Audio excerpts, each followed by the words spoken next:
제가 아주 어렸을 때부터 교회를 다녔는데 그냥 기계적으로 교회 다닌 그때 말고요. 제가 예수님을 정말로 만나고 예수님을 믿게 된 이후에 제 인생이 달라지고 제 생각이 달라지고 제 삶에 많은 변화가 왔습니다. 목사가 된 지금도요. 끊임없이 저는 달라지고 있고 조금씩 성숙해 가고 있습니다.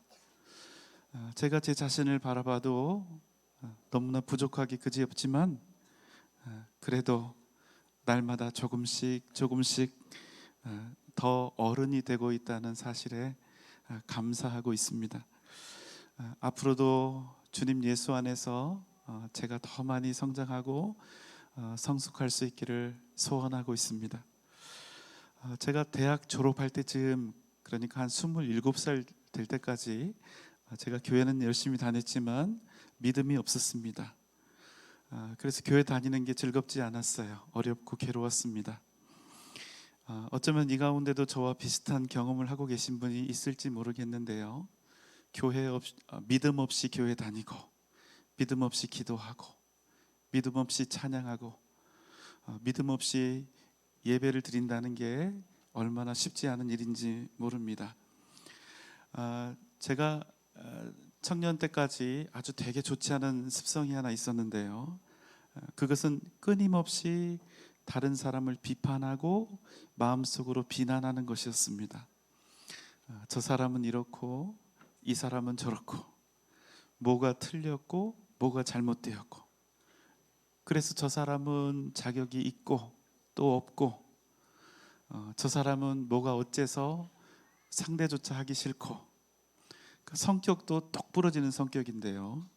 옳고 그름의 기준도 굉장히 제가 명확했던 것 같습니다. 그런데 여러분, 참 이상해요. 분명히 옳음을 주장하면서 살았고 정확한 인생을 살았는데, 하늘을 우러러 한 점 부끄러움이 없는 떳떳한 인생을 살았다고 생각을 했는데 하나도 행복하지 않은 거예요. 하나도 기쁘지 않은 거예요.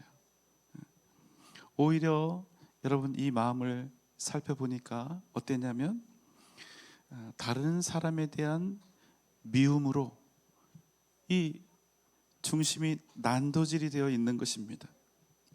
무슨 말씀입니까? 다른 사람에 대한 비판과 미움은 그저 다른 사람에 대한 미움과 비판으로 끝나지 않고 반드시 나 자신의 본인의 성품과 인격을 다치게 한다는 사실입니다. 그럼 어떻게 될까요?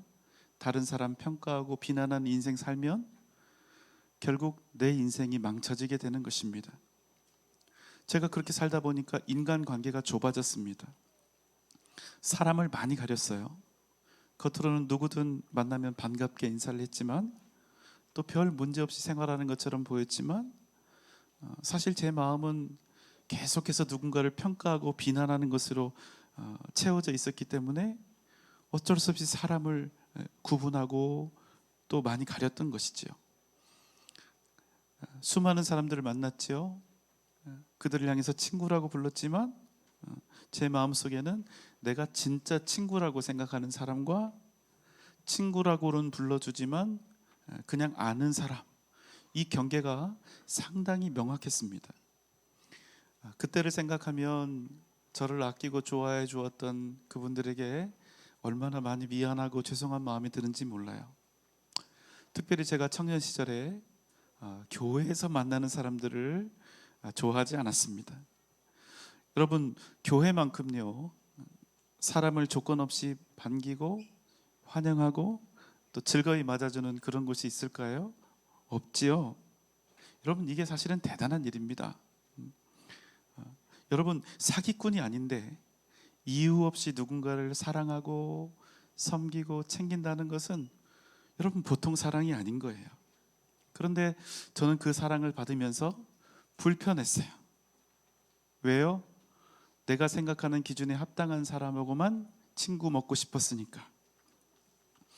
그래서 교회 갔을 때 별로 마음에 들지 않는 사람, 별로 친하게 지내고 싶지 않은 사람이, 또 처음 만나는 사람이 저에게 와서 형제님 이렇게 부르면 좀 불쾌했습니다. 제 속에서 뭐지? 왜 이렇게 친한 척을 하는 거야? 왜 나를 형제라고 부르지? 이런 마음이 들었습니다.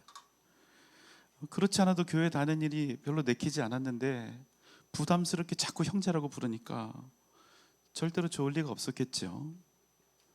여러분은 어떠신지요? 우리도 서로를 형제님, 자매님 이렇게 부르지 않습니까?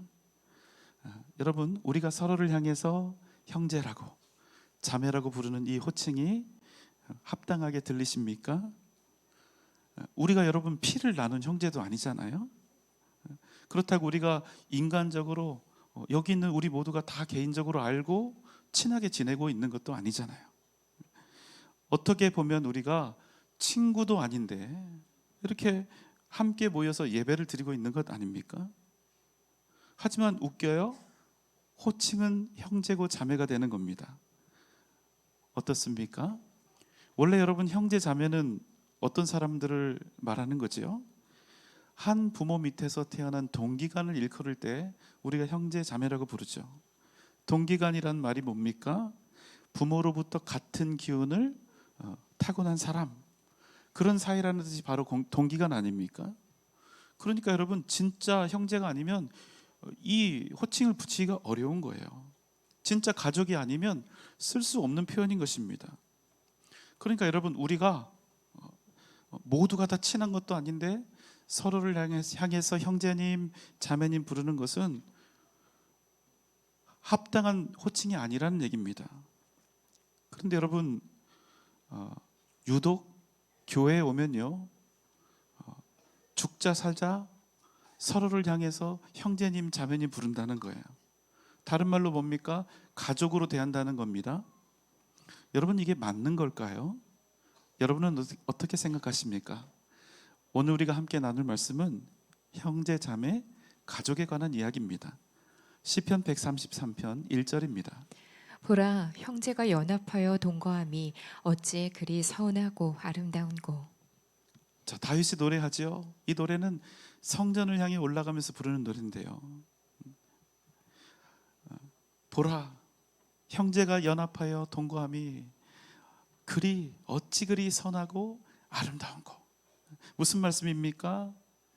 하나가 되어서 우리가 한 마음 한 뜻이 되어서 함께 하나님을 찬양하며 경배하는 이 일이 얼마나 선하고 아름다운가, 이런 말이에요.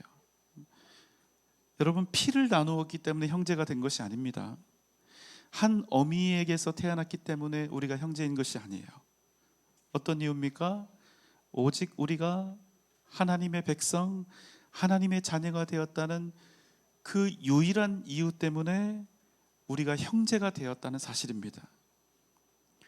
이들이 함께 연합합니다. 함께 가족이 되어서 하나님을 예배하며 공동체를 이룹니다. 이를 생각하며 다윗이 노래하지요. 어찌 그리 선하고 아름다운고. 여러분, 이스라엘의 하나됨, 또 우리의 하나됨, 또 우리의 가족됨이 선하고 아름다운 그 이유는 무엇일까요? 그것은 여러분 우리가 하나 된 이 일이 기적과도 같기 때문입니다. 뭐가 기적입니까? 어느 날 내가 전주 영생교회에 와서 보니까 이런저런 사람들이 이미 있었고 그 사람들과 만나서 내가 예배를 드릴 뿐인데 이게 뭐가 기적이고 뭐가 선하고 아름다운 일일까요? 이런 말씀입니다. 한번 생각해 보세요. 세상 어디에도 이런 구성은 없습니다. 여러분 교회처럼 남녀노소, 빈부의 차이, 학력의 차이, 지위의 높고 낮음, 직업의 다양성, 또 다양한 인생을 살고 있는 사람들이 모여있는 이런 구성이 없다, 이 말입니다. 여러분 우린 동아리가 아닙니다. 어떤 세상적인 유희나 취미, 유익을 꾀하는 그런 모임도 아닙니다. 그런데 여러분 우리가 이렇게 모여 있는 거예요. 와서 보면 여러분 어떻습니까? 한 사람도 나하고 잘 맞는 사람이 없어요. 나랑 너무나 다른 사람들인데, 그런데 여러분 흩어지지도 않아요. 다음 주 되면 우리는 또 이 자리에 모여서 나와 다른 그 사람들과 함께 하나님을 찬양하고 예배할 겁니다. 더 진귀한 일은 무엇입니까? 여전히 우리는 친하지 않지만 서로를 향해서 형제요, 자매요, 가족이라고 부른다는 사실입니다. 오늘 시편의 말씀은 그 모습을 이렇게 비유하고 있습니다. 시편 133편 1절로 또 3절 상반절입니다. 보라, 형제가 연합하여 동거함이 어찌 그리 선하고 아름다운고, 머리에 있는 보배로운 기름이 수염 곧 아론의 수염이 흘러서 그의 옷깃까지 내림 같고, 헐몬의 이슬이 시온의 산들에 내림 같도다. 머리에 있는 보배로운 기름, 곧 아론의 그 수염을, 그 기름이 흘러서 옷깃까지 내려서 적신다고 이야기를 하죠. 무슨 뜻입니까? 여러분, 아론이 누굽니까? 이스라엘의 위대한 대제사장이지요. 대제사장 뭐 하는 사람입니까? 온 백성을 대표해서 하나님께 제사를 드리는 사람이고, 하나님의 뜻을 물어서 하나님의 뜻대로 이스라엘 백성들을 다스리는 위대한 하나님의 종입니다. 그럼 여러분, 이 비유는 무엇을 의미할까요? 형제의 하나님, 하나됨, 형제의 연합함이 무엇과 같다고요? 마치 대제사장의 직분을 받는 것과 같이 영광스럽다 이 말입니다. 또 뭐라고 합니까? 헐몬의 이슬이 시온의 산들에 내림 같도다. 헐몬산은요, 이스라엘의 북쪽에 있는데 높이가 2770m나 되는 높은 산이고, 높은 산이기 때문에 만년설이 있습니다. 이제 거기서 눈이 녹아내리는 거예요. 그 녹은 물이 요단강을 이루고 갈릴리 바다를 가득 채우는 것입니다. 헐몬산은 그러면 어떤 의미입니까? 생명을 주는 산이요, 온 땅을 풍요롭게 하는 산인 것입니다. 그럼 이 비유는 무엇을 의미할까요? 형제의 연합, 우리의 하나됨, 우리의 가족됨은 단지 우리들만의 하나됨이나 동거를 의미하는 것이 아니라 우리를 통해서 온 나라와 백성이 하나님의 복을 받게 된다는 것입니다. 세상을 변화시키고 세상을 축복하고 세상을 살리는 그 은혜와 능력이 이미 우리에게 주어졌다, 이런 의미가 되는 것입니다. 자, 이번엔 여러분 우리가 전체 말씀을 한번 봅시다. 시편 133편입니다. 보라, 형제가 연합하여 동거함이 어찌 그리 선하고 아름다운고, 머리에 있는 보배로운 기름이 수염 곧 아론의 수염에 흘러서 그의 옷깃까지 내림 같고, 헐몬의 이슬이 시온의 산들에 내림 같도다. 거기서 여호와께서 복을 명령하셨나니 곧 영생이로다. 여러분, 마지막 부분이 어떻게 되어 있습니까? 여호와께서 복을 명령하셨는데 뭐라고요? 영생이니라.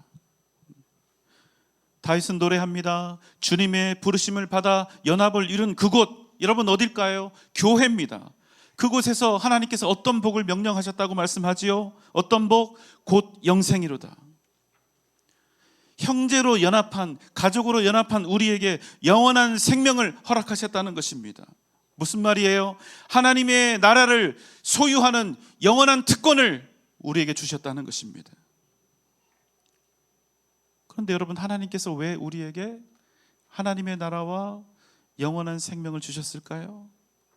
도대체 우리의 연합, 우리가 형제 자매가 되고 가족되는 이 일이 무슨 의미가 있기에 우리가 하나님의 나라를 얻게 된 것입니까? 여러분 기억하십시오. 우리의 연합이 아름다운 이유, 우리의 하나됨이 능력 있는 그 이유는 우리 주님 예수 그리스도의 보혈과 십자가의 은혜로 말미암아 우리가 하나가 되었기 때문입니다. 그래서 여러분, 우리의 연합, 우리의 하나됨, 우리가 서로 형제 자매가 된 것은 그저 이 땅에서나 존재하는 일시적인 관계가 아니라는 거예요. 여러분, 비록 우리가 또 큰 교회잖아요. 숫자가 많잖아요. 인간적으로 비록 친밀하지 않음에도 감히 우리가 처음 만나는 그 성도를 향해서 서로를 향해 형제요 자매라고 부를 수 있는 그 이유는 무엇입니까? 우리가 예수 그리스도 안에서 형제 자매가 되었는데 그 형제 자매됨이 영원하기 때문인 것입니다. 무슨 말씀입니까? 절대로 그런 일 있으면 안 되겠지만 우리가 이 땅에서 피를 나눈 형제 자매가 있습니다. 우리의 가족이 있습니다.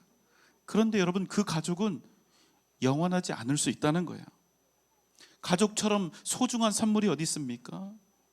그러나 이 땅에서 혈연으로 얻은 그 가족은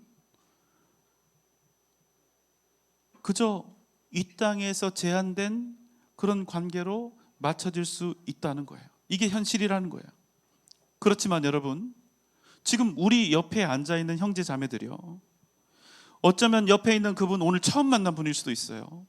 그래서 자리에 앉을 때 어색하게 인사한 그 정도의 관계일 수도 있습니다. 또 어떤 사람은 엄청 미울 수도 있어요. 싫을 수도 있어요. 나에게 상처를 준 어떤 사람일 수도 있습니다. 그러나 여러분, 그럼에도 불구하고 그 사람이 나의 형제예요. 그 사람이 나의 자매예요. 그 이유가 무엇입니까? 우리가 주 예수 그리스도로 말미암아 구원을 얻었고 하나님의 자녀가 되었다는 사실, 그래서 우리가 결국에는 천국에 가서 다시 만날 수밖에 없는 영원한 그런 관계라는 사실입니다. 나는 당신 다니는 교회는 절대로 다니지 않는다. 당신 같은 사람이 어떻게 교회를 다니느냐? 나는 당신이랑 죽을 때까지 상종도 하지 않겠다. 여러분, 이래도 소용이 없다는 거예요. 그 사람이 싫어서 교회를 옮기고 평생을 안 만나겠다고 이리저리 피해 다녀도 결국에 어디 가면 만납니까? 천국 가면 만나는 거예요.